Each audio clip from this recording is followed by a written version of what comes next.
고난 주간을 시작하면서 오늘 주님께서 부활에 대해서 말씀하신 부분을 우리가 처음 같이 붙잡고 기도하고 싶습니다. 부활이라는 것 자체가 죽음을 전제로 하고 있습니다. 죽음이 없다면 부활이라는 것은 당연히 있을 수가 없는 것이겠죠. 죽었다가 살아나는 것을 부활이라고 이야기하니까 말입니다. 영광을 생각할 때도 마찬가지입니다. 영광 역시 고난이라는 것이 없이는 생각할 수 없는 그런 단어입니다. 하나님께서 고난의 길을 주시고 그 고난을 통하여서 하나님의 지혜가 하나님께서 예비하신 것들이 하나님께서 어떻게 인도하시는지 그 전능함과 전지함이 드러나게 되는데, 영광이라는 데까지 닿기까지 이건 하나님께서 하신 것이 틀림없다, 하나님이 하셨다 라고 모두가 인정할 만한 길은 반드시 사람들은 생각할 수 없는 고난과 어려움의 길들을 돌파해야만 영광에 닿게 되는 것이죠. 부활이 죽음 없이는 설명될 수 없듯이 영광도 고난이 없이는 설명되지 못합니다. 이번 한 주 동안이 주님께서 우리에게 주님이 당하셨던 고난에 대해서 생각하시면서 동시에 부활이라는 영광을 우리가 함께 믿음으로 바라보게 될 때 우리가 일주일 동안 고난이 어떤 의미가 있는가, 그리고 우리가 그 고난에 대해서 우리의 삶에 어떻게 질문하고 적용하게 될 것인가, 우리가 이렇게 질문했으면 좋겠습니다. 고난은 우리 삶에 먼 길을 돌아가는 것 같은데, 그리고 천천히 둘레길을 걷듯이 의미와 그리고 그게 어떤 삶의 어려움인지 보게 되는 것 같은데, 가만히 생각해 보면 이런 고난이야말로 영광에 이르게 되는 지름길이고, 아니 유일한 길이 되는 경우들이 많이 있죠. 주님께서 이 말씀으로 우리에게 붙잡고 도전하시는 거라고 생각하게 되었습니다. 십자가를 향하여 가게 되는데 우리는 부활의 영광을 생각하지만, 그런데 그 고난의 깊이와 그 고난이 어떤 의미가 있는지를 생각해야만 하나님께서 이루신 지혜가 무엇인지 우리에게 다시 새겨지고 붙잡아지게 되는 것이다 라고 생각하게 되었습니다. 그런데 이렇게 고난 주간을 위해서 기도하면서 제게 중요한 기도 제목이자 마음의 질문 한 가지는, 이런 고난의 깊이도 매년마다 반복되는 부활도 어떻게 하면 우리 가운데, 우리 마음 가운데 살아있는 믿음의 고백으로 체휼될 수 있을까 하는 것이죠. 매년마다 우리가 겪게 되고 질문하게 되는 영적인 질문이기도 합니다. 어떻게 하면 날마다 선명한 십자가가 우리 가운데 있게 되고 붙잡혀지게 되는가. 우리의 마음이 부활절도 잘 알고 고난주일도 잘 아는데, 그런데 이 마음에 불이 임하듯 성령께서 임하듯 어떻게 살아있는 마음으로 주님께 이 기간뿐만 아니라 우리의 믿음 생활이 이 마음을 유지하면서 갈 수 있게 되는가. 저는 사두개인을 통해서, 사두개파 사람을 통해서 우리의 모습을 보게 되었고, 우리가 바르게 질문해야 될 것을 발견하게 되었습니다. 부활이 없는 고난 가운데 살고 있는 사람과 고난이 없는 부활을 기대하는 사람들, 둘 다 사실은 상상 속의 사람인 것이죠. 오늘 28절로 33절까지의 말씀이 길게 이렇게 설명되어 있습니다. 줄친 부분만 제가 읽어보면, 모세가 우리에게 써주기를 어떤 사람의 형이 자식이 없이 아내를 남겨두고 죽으면 그 동생이 그 형수를 맞아들여서 뒤를 이을 아들을 자기 형에게 세워주어야 한다. 7 형제가 있었고 7 형제가 다 그렇게 하였는데 모두 자식을 남기지 못하고 죽었습니다. 나중에 그 여자도 죽었습니다. 그러니 부활 때에 그 여자는 그들 가운데 누구의 아내가 되겠습니까? 이렇게 사두개파 사람이 예수님께 물었던 것입니다. 예수님께서 자신의 부활이 아니라 사람들의 부활에 대해서 이렇게 이야기하시면서 사두개인과 이야기하실 때에, 저는 이번에 말씀을 묵상하면서 이 사두개인의 마음, 질문이 실상 우리의 영적인 상태를 단면적으로 보여주는 그런 모습이라고 묵상하게 되었습니다. 사두개인은 부활을 믿지 않았습니다. 그런데 그 시기는 민족으로 있어서나 이스라엘 사람들에게 있어서 가장 어려운 시기 중에 하나였습니다. 자기들의 나라가 없었고 로마의 속주로 살고 있었고 식민지로 살고 있었고, 그리고 자기들에게 있어서 희망이라는 것도 없고 성공이라는 것도 없고, 그냥 그렇게 여러 힘들고 어렵고 암투와 관계와 그리고 피지배인으로서 살아가는 그런 사람이었습니다. 하나님을 믿고 있었지만 그들에게는 심지어 이 죽음 이후에 부활도 없고 이 현생에서의 끝이 자기의 모든 삶의 끝이다라고 믿고 있었던 사람들입니다. 그러니까 이 세상이 끝인데 이 세상의 삶이 행복하면 그나마 뭔가를 해볼 수 있겠지만 부활도 믿지 않은데 그나마 그때의 삶도 너무너무 힘든 것이죠. 대부분 하나님을 믿지 않는 사람들이 이와 같은 삶을 살고 있지요. 부활이 있다라고, 생명이 있다라고, 주님께서 우리에게 죄와 죽음을 넘어설 수 있는 능력을 주셨다라고 이야기하지만 귀 기울여 듣지 않는 사람들이 많이 있습니다. 그런데 이것은 사실 실제가 아니지요. 근데 우리에게 있어서 더 중요하게 질문해야 될 것이 무엇이냐면 사두개파 사람을 위해서 나오는 질문입니다. 이스라엘 백성들에게, 민족에는 우리나라에도 비슷한 이런 일이 있지만 계대 결혼이라는 것이 있었습니다. 우리나라 사람들은 예전에 장자가 그 첫째 가정에 아들이 없으면, 대를 이을 사람이 없으면 차자 가정에서 아들이 있으면 양자를 세우는 그런 일이 있었습니다. 근데 그 전통의 이유가 뭐냐면 장자 계승 때문에 그렇죠. 예전에는 뭐 제사돌 지내기도 하고 그러다 보니까 그 장손이 마땅히 그런 일을 해야 하는데 장손 가정에 남자가 없을 경우에 그러면 아들의 첫째 아들을 이렇게 장자 가정에 입적을 시켜서 호적을 옮겨서 양자로 키우는 일들이 우리나라도 있었습니다. 똑같이 장자들이 가족의 가업을 잇는다, 그리고 땅을 잇는다라는 이스라엘의 생각도 똑같은 것에서 시작되었습니다. 다만 아들이 없기 때문에, 자녀가 없기 때문에 형수님을 통해서 자녀를 얻을 수 있도록 그렇게 하는 부분이 조금 달랐지만 기본적인 마음은 똑같았습니다.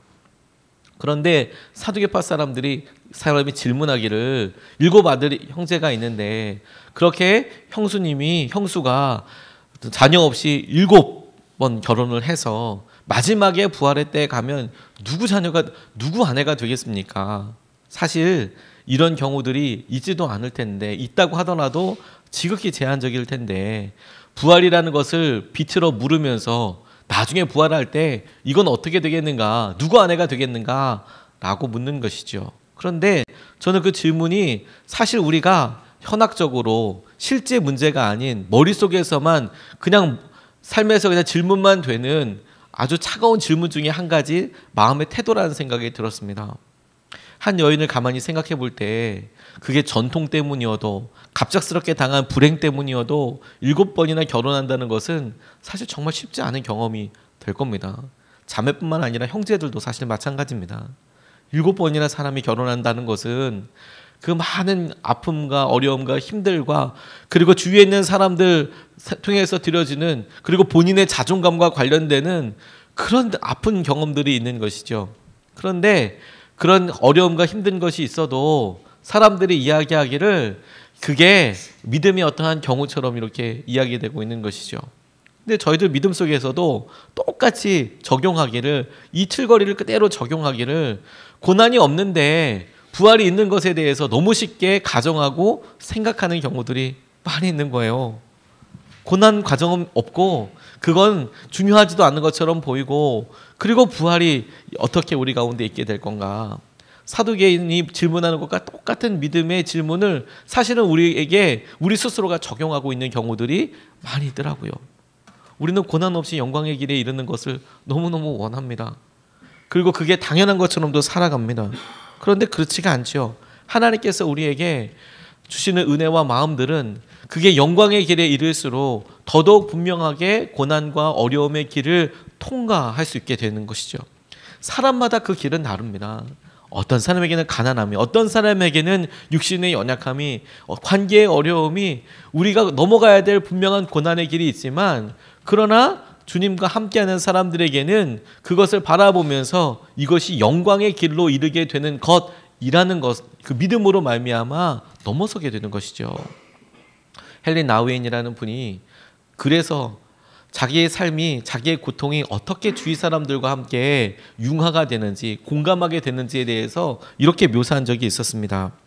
소중한 무언가를 잃고 아파할 때 그 비통한 마음은 내면의 문을 열어서 가족, 친구, 동료라는 작은 세계를 뛰어넘어 상실의 고통이 지배하는 다른 세상을 보게 해줍니다. 이게 뭐냐면 내게 소중한 무언가가 없어지게 되고 내가 고난 앞에 있게 되니까, 그러니까 그게 나 안에만 머물게 있는 게 아니라 사람들을 보게 되고 그 사람이 내게 어떤 의미였는지, 그리고 이런 고난이 그 사람에게는 어떤 의미인지에 대해서 눈이 띄어지게 되더라는 것이죠. 공감하게 되더라는 거예요. 질문하게 되더라는 거예요. 그리고 나서 죄수, 난민, 에이즈 환자, 굶주리는 어린이들, 지속적인 두려움 속에 있는 수많은 인간들이 사는 세계를 발견하게 되더라. 내게 고난 힘들어서 자녀 때문에 이렇게 힘들게 되는데 또 다른 자매가 교회에 와서 기도하는 걸 보고 나도 모르게 질문하게 되는 것이, 저 사람은 얼마나 힘들까?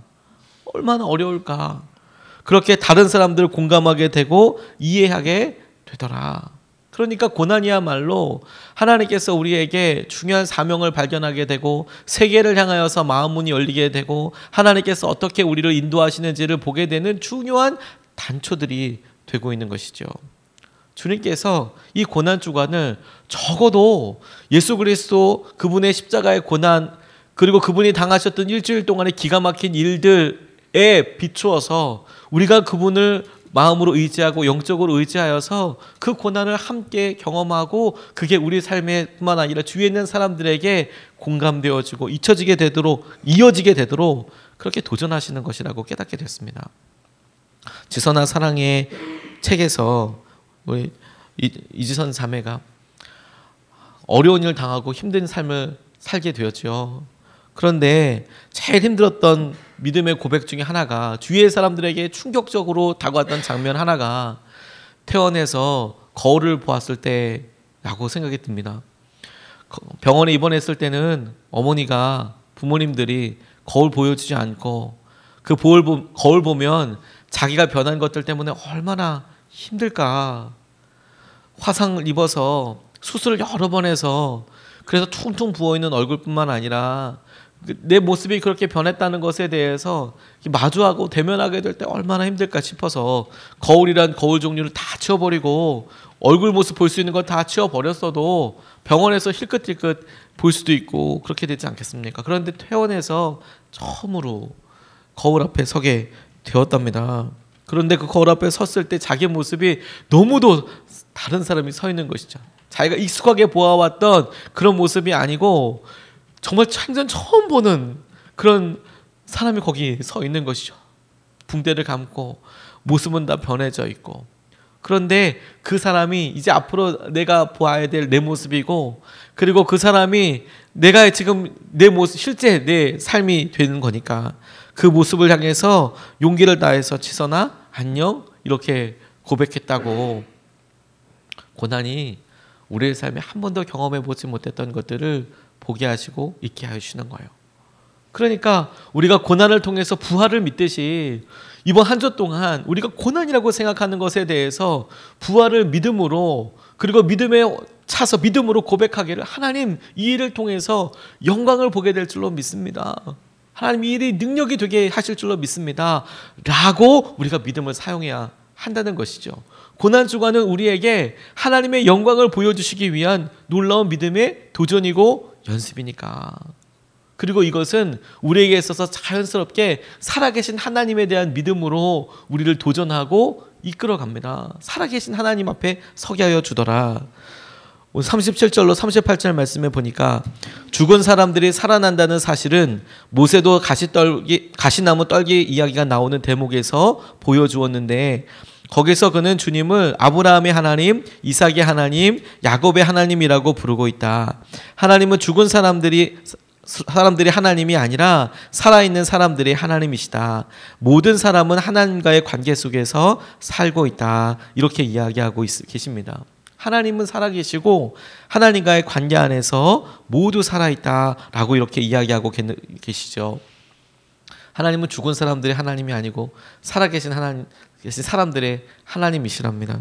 모세에게 이야기하실 때 하나님께서는 자기를 소개하시면서 나는 아브라함의 하나님이다, 이삭의 하나님이다, 야곱의 하나님이다 이렇게 소개하고 계시는데, 이 아브라함의 하나님, 야곱의 하나님, 이삭의 하나님이라고 할 때 이 사람들은 모세가 태어나기도 훨씬 전에 이미 살았다가 죽은 사람들이었습니다.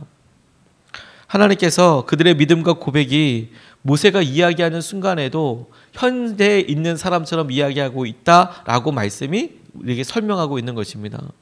모세에게 지금 이야기하고 있는데 아브라함에게 했던 약속과 아브라함이 내게 했던 고백과 이삭이 내게 했던 고백과 그리고 야곱이 이스라엘이 내게 했던 고백이 지금도 살아있어서 내가 지금 너에게 함께하는 것만큼이나 분명한 영향력으로 함께하고 있다. 하나님께서 이렇게 말씀하실 수 있는 이유는 하나님이 그 사람들과 만나고 약속하고 그들과 동행하여 주셨을 때 인격의 하나님으로 살아계신 하나님으로 그들을 만나 주셨고 그들의 삶의 고백을 받으셨고 그리고 여전히 살아계셔서 똑같은 마음으로 약속으로 그 다음을 만나 주셨고 그 다음을 만나 주셨고 모세에게도 그리고 우리에게도 똑같이 살아계신 하나님으로 함께하고 계시기 때문에 그렇습니다. 근데 하나님께는 과거와 현재가 뛰어넘어서 살아있는 모든 사람으로 하나님과의 관계 안에서 그 사람이 지금도 살아있고 그리고 앞으로도 살게 될 것이다 라고 말씀하고 계시는 것이죠. 우리는 죽음을 향하여서 나아가는 그런 삶임에도 불구하고 이 땅을 살면서 부활할 것을 믿고 그리고 이 땅에 하나님께서 우리에게 약속하여 주신 것을 믿음으로 말미암아 현재의 영혼을 살고 있는 사람들입니다. 우리가 죽은 것이 아니고 심지어 우리가 고난 가운데 있어도 이것이 끝이 아니라 이미 주님께서 고난을 통하여서 부활이라는 주님께서 우리에게 주시는 영원한 생명을 이미 누리고 있는 사람인 것이죠. 그게 하나님께서 우리에게 약속하여 주시고 깨닫게 하여 주시는 것입니다. 고난 자체로 머물러 있는 것이 아니라 하나님께서 이것을 통하여 우리에게 말씀을 걸어오시고 우리 바로 옆에서 살아계신 하나님으로 함께하고 계실 뿐만 아니라 지금 우리가 이야기하고 있는 이 모든 믿음의 과정들과 여정들이 하나님께 남아서 하나님과 관계 안에서 영원토록 살게 될 것이다. 우리가 하나님께 어떻게 고백하고 어떻게 믿음으로 살아가는지가 평생 하나님과 함께 남게 될 영원한 삶의 중요한 부분이다라고 말씀하고 계시는 것이죠. 믿음 생활을 하면서 참 귀한 분들과 많이 교제하게 되는데 저는 그 중에서도 이미 하나님 나라에 가신 몇몇 분들이 이 말씀을 준비하면서 생각이 났습니다. 이상춘 장로님 돌아가실 때 참 많은 하나님께서 이렇게 사람을 귀하게 쓰시는구나 그런 경험을 한 적이 있었습니다. 고 이상춘 장로님께서 살아계실 때 같이 사역하고 만나 뵙고 인사도 드리고 그리고 오랫동안 아가페 소망 여주 교도소를 위해서 기도하시고 그 기도 제목을 놓고 간절히 기도하실 때 장로님께서 재산이 많아서도 아니고 하나님께서 고난과 아픔을 통하여서 그분에게 분명히 주셨던 사명 때문에 너무너무 놀라게 되었습니다. 재정적으로 힘들고 어렵기는 하셨지만 아픈 몸을 이끌고 여주까지 오고 가면서 교도소가 어떻게 지어지는지 어떻게 기독교적인 핵심을 가지고 사람들에게 다시 살 수 있는 갱생의 의지를 보여줄 수 있을지 기도하면서 다른 사람들은 재정으로도 뭐로도 이렇게 하지만 정말 기도함으로 믿음으로 그 일을 끝까지 섬기시는데 그 일도 너무 도전됐는데 더군다나 말기 암 환자로 그렇게 한다는 게 진짜 너무 도전이 되더라고요. 똑같은 삶을 사는데 그런데 이분이 한번 신방을 갔다 오고 이렇게 이야기하시더라는 거죠. 신방을 가셔서 예배를 드리고 하나님 천국에 대한 소망도 다시 확인하고 이미 병원에서는 더 이상 살 수 있는 한계를 넘었다라고 이야기를 하셨는데도 이미 그렇게 몇 년을 지나서 사명 하나 때문에 살고 계시는데 복수가 차서 이제 더 이상 어렵다 힘들다라는 이야기가 되고 있으니까 장로님 천국에 대한 소망과 그리고 하나님께서 약속하여 주신 것과 그런 것들에 대해서 하나하나 조심스럽게 말씀을 드리고 그렇게 설명을 드리는데 이분이 오히려 거꾸로 목사님 죽는다고 생각하니까 왜 이렇게 잘못한 것만 생각날까요? 왜 이렇게 하나님 나라 간다고 생각하니까 왜 이렇게 연약한 것들만 생각날까요? 그렇게 이야기하면서 오히려 자기의 겸손한 마음을 나누시고 기도하시고 그리고 마지막까지 하나님 내 마음이 이렇다면 치유될 수 없는 거라면 고쳐서라도 아니면 하나님 정말 죽여서라도 나를 사용해 달라고 그렇게 기도 부탁하시고 하나님 앞에 간절히 구하셨던 것. 그런데 정말 중요한 것은 그분이 그렇게 하나님 나라 가고 나셔도 너무도 분명하게 그분이 실제로 살아있는 것처럼 중요한 기준이 되더라. 하나님께서 우리에게 믿음으로 살고 있는 이 시간이 하나님 먼 훗날에 우리에게 간증이 될 뿐만 아니라 하나님께는 하나님 우리 자녀들에게나 하나님 우리 주위에 있는 사람들에게 너무도 분명한 살아있는 실체가 되어서 주님을 만나고 기대하고 영원한 생명 가운데 살게 되는 통로가 되겠군요. 하나님 이 모습을 통해서 우리로 영원히 살게 하신다면 그 은혜와 마음을 우리가 충만하게 누릴 수 있도록 기도하게 하여 주시고 하나님 붙잡게 하여 주십시오. 이렇게 우리 같이 기도하고 나아가고 싶습니다. 오늘 말씀 두 가지로 나눴습니다. 하나님께서 우리에게 고난에 대해서 이야기하시는 이유는, 예수님을 통하여서 부활에 대해서 이야기하시는 이유는 이 부활 가운데 고난의 통로가 분명히 있기 때문인 것이죠. 너무나 자연스러운 일입니다. 우리가 만약 고난 당하고 있다면 이것은 부활을 향해서 가고 있다라는 구체적인 사인이고 정상적인 과정이 되는 것이죠. 그래서 우리 기도 제목이 하나님 고난이 없게 해주십시오 이렇게 기도할 것이 아니라 하나님 이 고난이 부활로 이어지게 해 주십시오. 하나님 이것이 이 고난을 통해서 하나님의 영광으로 이어지게 해 주십시오. 주간을 통해서 하나님 우리에게 말씀하시는 것이 고난이 없이 하여 주십시오가 아니라 하나님이 고난이 부활로 이어지게 해 주십시오. 이렇게 우리가 기도하고 붙잡아야 한다. 두 번째로 이렇게 믿음으로 붙잡고 있는 우리에게 하나님은 살아계신 하나님이셔서 이 고백 위에 하나님이 분명히 받아주시고 믿음의 선조들처럼 믿음의 사람들처럼 분명하게 우리의 믿음과 고백을 사용하여 주실 것이다. 하나님 분명한 부활과 은혜로 우리 가운데 있게 되고 누리게 될 줄로 믿습니다. 우리가 이것을 붙잡고 두 번 나눠서 기도하겠습니다. 기도 두 번 하고 나서 개인적으로 기도하시고 돌아가시면 되겠습니다. 첫 번째 이렇게 기도하겠습니다. 마음과 삶으로 살아내는 믿음이 되게 해달라고 기도하고 싶습니다. 우리가 일주일 동안에 하나님 고난이 없이 하여 주셔서 너무 힘들고 어렵다라고만 고백을 드렸는데 하나님 우리가 고난의 대가 없이 영광에 이를 수 없다는 것을 잘 압니다.